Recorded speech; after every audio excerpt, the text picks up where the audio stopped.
Hey everyone, and welcome back. Ready for another deep dive? Today we're tackling something that's been generating a ton of buzz lately, literally. We're talking about generative AI. Generative AI, huh? Well, it seems like it's everywhere you turn these days. It really is. Yeah. And for good reason, am I right? This technology is doing some seriously impressive stuff. We're talking about AI that can write poems, compose music, even potentially revolutionize healthcare. Yeah, I mean, it's definitely got people talking, that's for sure. A lot of potential, a lot of questions, too. Absolutely. So let's start, as we always do, by, getting everyone on the same page. What exactly is generative AI? I mean, we hear the term, but what makes it different from, regular AI? Well, you hit the nail on the head there. It's the generating part that's key. Unlike traditional AI, which is mostly about analyzing data, think like sorting information, recognizing patterns, generative AI can actually create new content. Okay, so instead of just making sense of what's already there, it can actually come up with something totally new. Exactly. Think of it this way. Imagine you've got a teacher grading a student's essay. They can point out grammar mistakes, suggest better words, but they can't write the essay for the student, right? Right. That's kind of like traditional AI.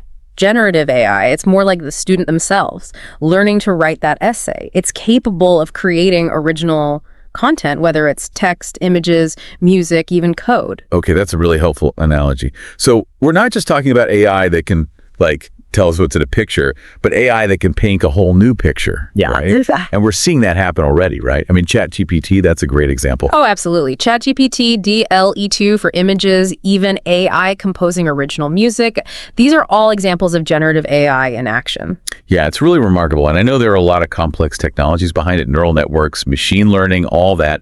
We don't need to get too bogged down in the technical details today, but it is pretty mind-blowing stuff. Oh, for sure. Very complex, but the output, it's pretty incredible. It really is. But let's get into the so what of it all. What can this technology actually do in the real world? Oh, the possibilities. They're pretty much endless, to be honest. But some of the most promising applications are in areas like healthcare, education, entertainment. Imagine AI helping doctors to design personalized treatment plans or crafting educational experiences that are tailored to each student's unique learning style. Wow, yeah. It's like having a personal tutor or a medical expert available to everyone 24/7. And then there's the potential for entertainment. Think AI-generated music, hyper-realistic video games, movies that adapt to your preferences in real time. That's wild. It's like the creative potential is limitless. But with all this amazing potential comes some questions, right? I mean, no technology is perfect. Are there any drawbacks or challenges we should be thinking about with generative AI? Yeah, of course. Like any powerful tool, it's important to use generative AI responsibly and ethically. One of the big challenges is bias. AI models are trained on massive data sets, and if those data sets contain biases, the AI can inherit and even amplify them. Oh, that's a really good point. So it's not just about what the AI can do, but also how it's developed and trained, right? Absolutely. And then there are the ethical considerations, like how do we prevent the misuse of this technology? Right, because you can imagine it being used to create very convincing deepfakes or even plagiarize content on a massive scale. Exactly. Those are real concerns that we need to address. But, challenges also present opportunities, and I think that's how we need to approach this. I like that. So looking ahead then, what does the future hold for generative AI? Where do we go from here?